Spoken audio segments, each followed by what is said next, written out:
Hello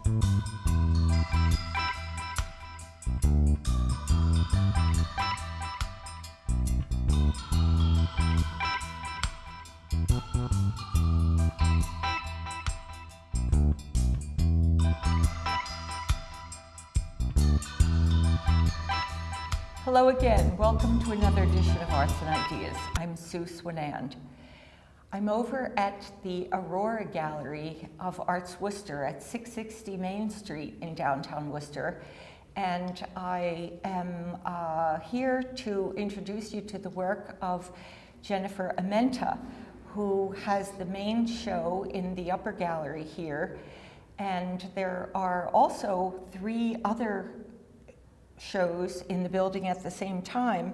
One is Take Notice by Amanda Kidd Schall and Scott Coffin, which is a show of monoprints. There's a show called Enveloped by Alan Levine, which is very interesting. It's the insides of security envelopes. And then there's a show by Marianne Barakatou, Une conversation en français. And that is sort of reflecting on her French heritage. And the main show is with Jennifer Amenta, and the name of the show is We've Got the Whole World in Our Hands, which you'll see is very catchy title. Thanks for joining us, Jennifer. I'm very happy to learn about your work. I also wanted to mention that you're fairly new to the area, is that correct? Yes, my husband and I and our family moved down here from Canada about 2.5 years ago. We were living in Ottawa for 10 years, but originally my husband and I are from Toronto. I see. And how long have you been a member of ArtsWorcester? I joined about 2 years ago, on the advice actually of another artist who said that ArtsWorcester was a great place to meet other artists and find out what was kind of going on in the area. Yeah, I wanted to mention that because it is it's open membership. You don't have to be an artist to be a member of ArtsWorcester. And they really have wonderful shows and show very contemporary local people and great openings, and I think they've been in this building since 2000, and the building itself is very unique. It was an old hotel. It's, I think, on the National Registry of Historic Places. But this is the main gallery where your show is, and it really looks stunning. Yes, it's a beautiful space. Great architecture in here. You can't find that anywhere. Yeah. So, so you're from Toronto, and what did you study, and how did you get into this racket? I attended York University, which is a university in the north end of Toronto. I graduated from there in 2000 with my Bachelor of Fine Arts. Were you a painting major? Actually, I majored in sculpture. Oh. Yes, mostly because our school had a great foundry, and I was really curious. I wanted to learn about the techniques of bronze casting, and I found the sculpture section of the school was a little more vibrant than the painting section, but painting has always been at my heart, really. Really? Yes. Yeah. Interesting. Your works are kind of sculptural in a sense, though. They're so solid. The figures are so solid. Yes, I think I learned a lot about form, definitely, through taking sculpture. So. Were you intending to be a fine artist in painting as you graduated, or what'd you do then? Well, to be honest, I actually was a little burnt out for a year or so. I kind of took, jobs doing different things, but art has always been very important to me, and I knew it was something I had to come back to. So after I'd sort of, taken a year or two to explore other avenues, I did come back to art. I did portraiture for a while, through commissions, mostly drawings.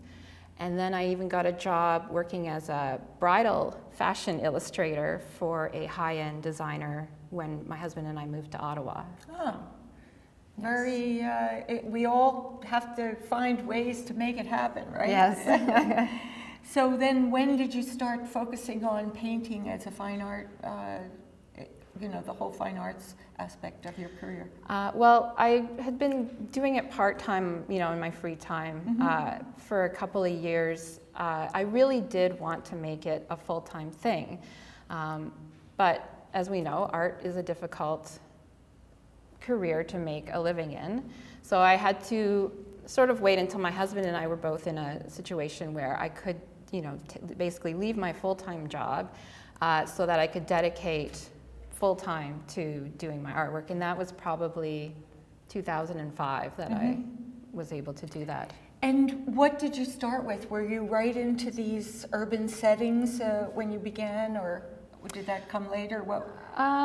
When did you start with this series, for example? I probably started with, within a few months of kind of being on my own. I was actually doing landscapes, like pastoral type landscapes, but I felt sort of that I was falling into a cliche.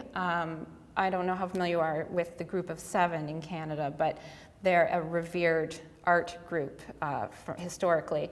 And as an artist in Canada, when you start doing landscapes, you have to be careful you're not falling into that sort of Group of Seven, stereotypical. It is a little bit hard to do something fresh with very, very traditional, well-used subjects like bucolic landscapes, you know? Right, and then the other thing is I've always lived in cities. So I was doing these scenes of farmlands and wondering what was my connection really. So I started to think, well, what about cities? What about what goes on in the urban environment? And I thought I'd try my hand at, you know, I wasn't sure I'd enjoy painting cars and buildings, and it's very different that way, but I actually found I preferred that. So once I made that discovery, I kind of went with it.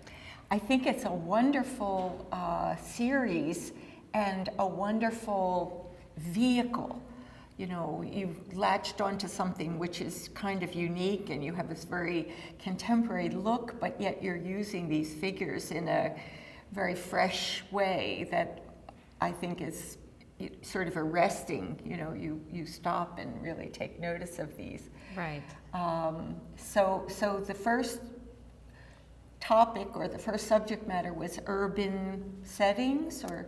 Yes, and there was always a figure, a person who figured into it. I didn't, because just painting a street scene was, to me, too bland. So I always had somebody kind of doing something in it. It's been arranged from people just sitting, drinking coffee on a patio, or just a person walking down the street. Maybe I liked the way they were dressed, or just the style that they had. And it just sort of went from there. So this series that we're looking at now, this it's called We've Got the Whole World in Our Hands. Tell us about that. Well, so as I've said, I was basically doing urban portraits and landscapes for about, I don't know, since 2006, 2007. And I work from photographs that I've taken myself when I've been out in a variety of cities, you know, Toronto, Montreal, New York, everywhere. And what was becoming more and more prevalent as over those years was cell phone use. And what that has done for me is actually made it easier to take pictures of people, like, because they're just so into what they're doing on their phones, they're not even aware of people around them. So I just thought, well, I have to take advantage of that and use that as a theme, because it's very current. We all deal with that, see it. I mean, I'm guilty of it. Yeah. This actual painting here is of my husband, so he's guilty of it. And your son. And this is my son, yes. So that's great. I love it. Well, you know, I really loved that aspect of the way she selects the people on their cell phones, because it makes them completely not self-aware. They're not posing for the camera. They're not trying to look chic, or they're just people. I really like that device of catching them in a moment that's unguarded. Right. But and naturally the significance that comes with that. You might talk about that a little bit too. Right. Well, so I find it's this kind of strange dichotomy. I mean, cell phones give us, so why I called it We've Got the Whole World in Our Hands, is cell phones give us this opportunity to have like all of the world's knowledge at our fingertips. It's crazy. Like when I was in university, I had to go to the library. I didn't have just something I could If look you up. wanted to see a Diebenkorn, you had to go get a book. Yes, like you couldn't just do it there. And yet, the thing is, how are we using these devices that are so connected to the world? How is that affecting who, you know, what we're doing in public and how we're interacting with people around us? Because we're just so absorbed in these devices that link us to the rest of the world. We're almost... They're addictive. They really are are addictive. I have to say, I love being able to have an encyclopedia in my pocket. And I'm tempted constantly, even while I'm talking to somebody, to look up what something they said. And Oh, I give my husband a hard time for that. yeah, Yes. it's really a slippery slope. It is. You can be very addicted to it. So obviously you're working from photographs. Yes. How do you select what you're going to photograph, and how do you go about that? It's often random because I can't control what's going to be going on that day. So I'll just pick an afternoon that I can spend some time going around a city photographing and hope that maybe I'll come across something interesting. I end up taking thousands of photos and I maybe use 2 or 3 out of those So there's thousands. something in the photograph. Yes, usually there's just something about what the person is doing or how the scene has sort of unfolded in front of me, like how they're dressed or just certain... There's a certain narrative too, almost, that you Yes. want to compose about these images, you know, what's... Yes, like for example, I mean, this one here, just a guy on a Segway, on a cell phone. I mean, An old guy. yeah, an older guy. That, like, I think it was crazy. It looked like everybody on the street was staring at this guy because it did seem kind of out of place, but I think this is an example of where we're heading, really. Like, it's... Amazing. Yeah. I wanted to ask you about your process because you were telling me something very interesting about mixing the levels of gray and putting them in tubes and what your media is. Tell us about your process. Yes, so I, as you notice, I do the backgrounds all gray. That's mostly to just control what the main draw of the painting is going to be. If it was all color, I think it would be a little too much. So I like to grayscale the background, but I actually create tubes of gray. She's using acrylic, which any of you have used acrylic, you know it dries so quickly and you can't blend this gray into this gray because they both dry with a hard edge. Right. So with that in mind, I create a grayscale that starts from a dark gray, obviously, and goes all the way up to a light gray. There's 11 shades that I've come up with altogether, which is 11 shades of gray. Yes, 11 shades, not 50. And from that, I'm able to create this whole range of gray. And what's good, because I am working with acrylic, is I can, let's say I have to fix something in the background that I've already done, I can go, oh, that's shade number 1, or there's shade number 4. Do you have to remember that, or can you just identify it? I've gotten to the point where I can Okay. identify it. All right. Yeah, because it's very tricky with acrylic to go back because you think you're matching it, and of course it dries a different color. Right, yes. Yeah, acrylic always dries lighter. So you actually mix it and put it into the tubes. Yes. Awesome. Yeah, I've found a place that will supply me with empty metal paint tubes so that I can just fill them up with my Unbelievable. own What color. an unusual process. But then the cool thing is, if you can look closely at his shirt or his face or his cap, you'll notice that the paint is put down in little contained shapes. Right. So there's no blending whatsoever. Well, and so the background I do fairly realistic to the photo, but the person themselves, I'm more interested in what they are doing, less who they are specifically. And as a result, I do try to obscure their face. You know, I change the features a little because, again, I'm not interested in this being a John. I'm interested in this being a guy on a Segway. So yes, the colors are very separated. I don't blend at all, and it's like little shapes. That actually gives it a lot of sparkle and pizzazz. It feels very sunlit and crisp, and because there's no soft edge, it's all little shapes, like almost like tesserae, you know? Right, and it's amazing how much our eyes will sort of fill in if. You know, when I walked into the show on opening night, by the way, she had a terrific opening. There were hundreds of people here. It was fabulous. But, and good food too. Yeah. But when I walked in the door, I thought they were photographs Right. that you had done on the computer where you make a black. Do you ever do that on the computer, like make a grayscale?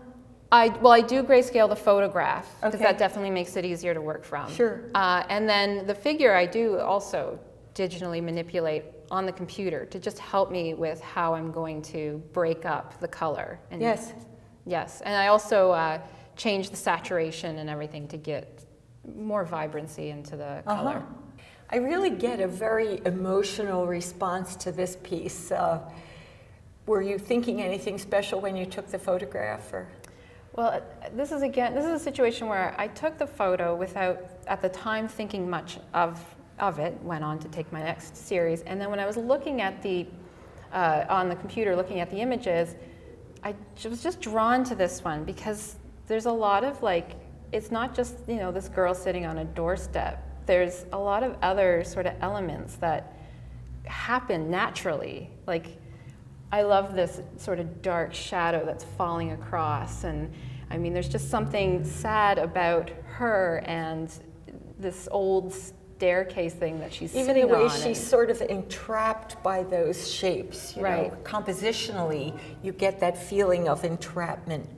Right, and like there's this open door behind her, and there's even an open sign in the window, but obviously it's not appealing to her. It seems like she's escaping something inside, or looking for something on that little screen, or trying to get the first rays of spring or something, but it just seems full of pathos to me. Right, and she's so shadow. alone, you Yeah. know, she's very alone. I like that about your work, that people discover things in it and that it has that little kind of narrative edge to it.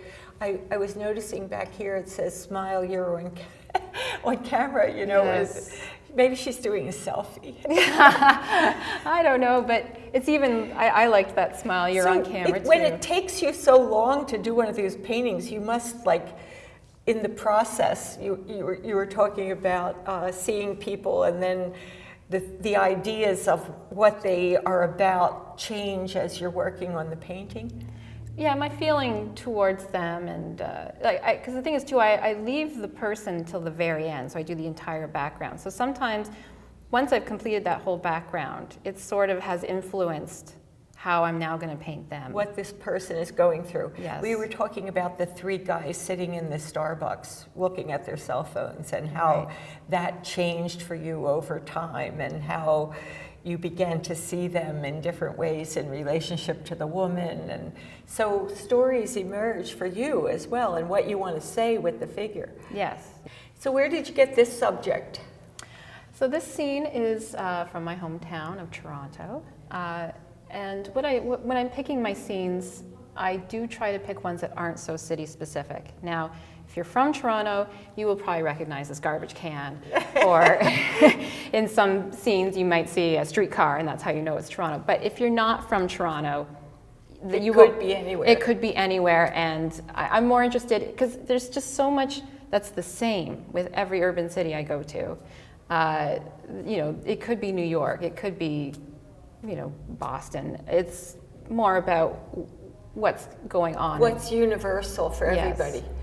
We were talking a little bit about the hard edges of the little facets of flat color, because these are little facets of flat color.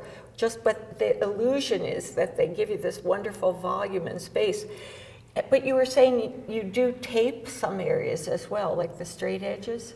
Yeah, some of the very hard straight lines, like that one there, I might have taped, or here, just to help me with the perspective also, because that. So you use the tape for your for your guideline for your Yes. vanishing. Yeah. So any of the really long, hard lines, I usually use a tape for.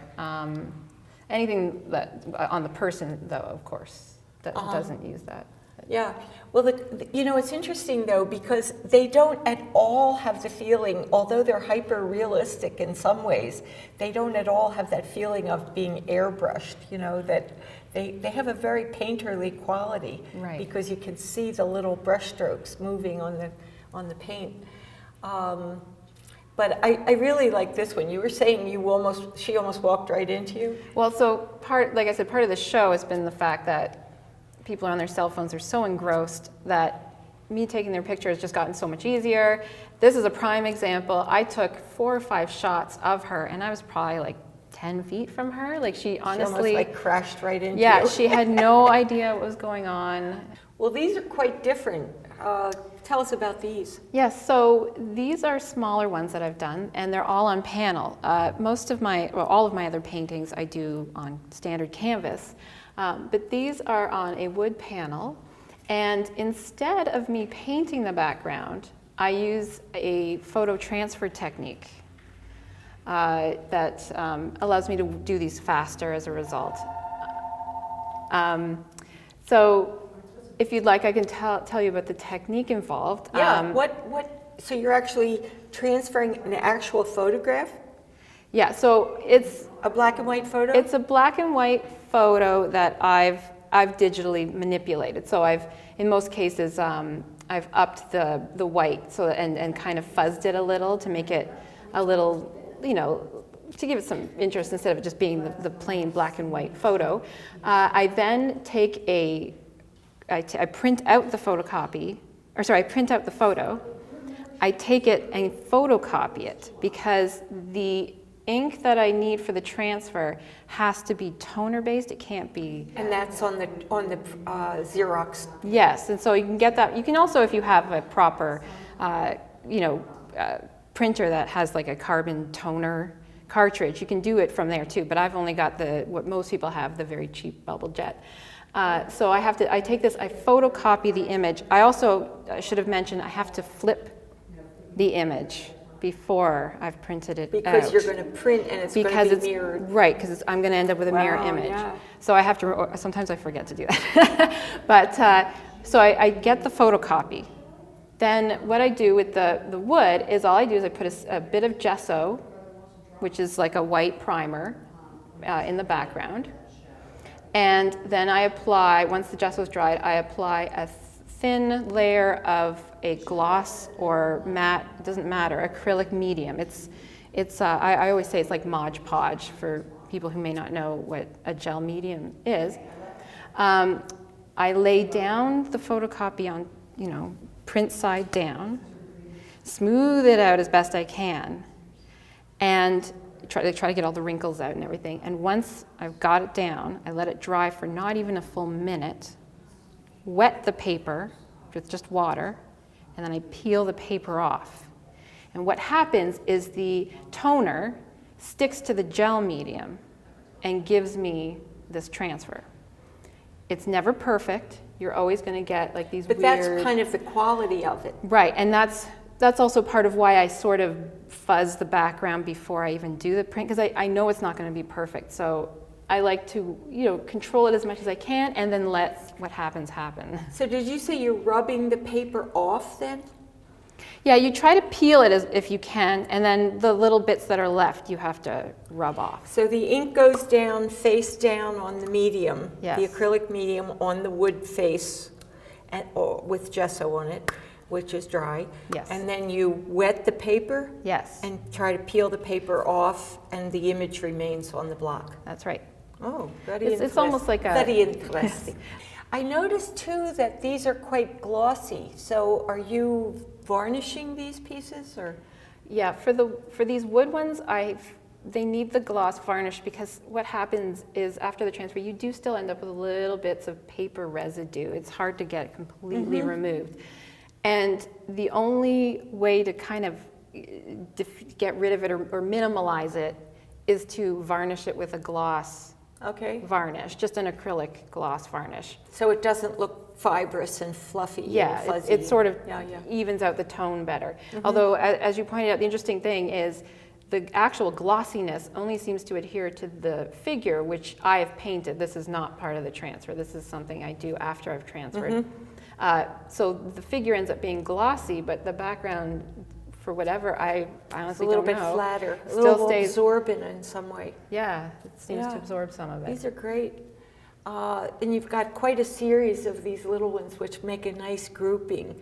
Yeah. Hopefully somebody will come in and buy 6 or 7. So anyway, where do you sell your work? I haven't found a gallery in the States yet. As mentioned earlier, I've only been here a little over 2 years. And I have a gallery in Toronto through Marcia Raffelman. She sells my work through her business, and she also does a bunch of shows in Toronto. And I'm sure she's online, Marcia Raffelman. Yeah. Toronto. Yeah. MRFA. We'll put it up. Yeah, .com. Okay. Yeah, so I sell my And work you have a through her. website too. And I have a website. It's JenAmentaFineArts.com. And all my work is up there, and my history is up there too. Because I haven't just painted cell phones, I have other images too that are definitely worth checking out. So. Now, I know that your work was in the Model Behavior Show was that December? Or? Yes, last December here. That was here, the Model Behavior Show, and I saw your work then.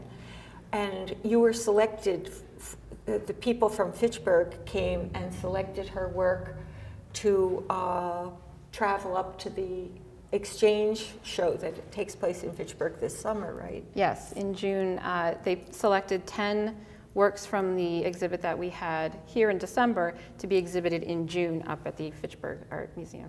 So you can see your work there as well, again. And this show will be here until April 7th, Yes. 2015. So I hope you get over to see it. It's a great show, and so are the other ones that are exhibited downstairs. But also, don't forget to stop in and become a member of ArtsWorcester and support the local artists in your community. That's about it, all we have time for today. But thanks again for joining us, and I hope to see you another time for another edition of Arts and Ideas.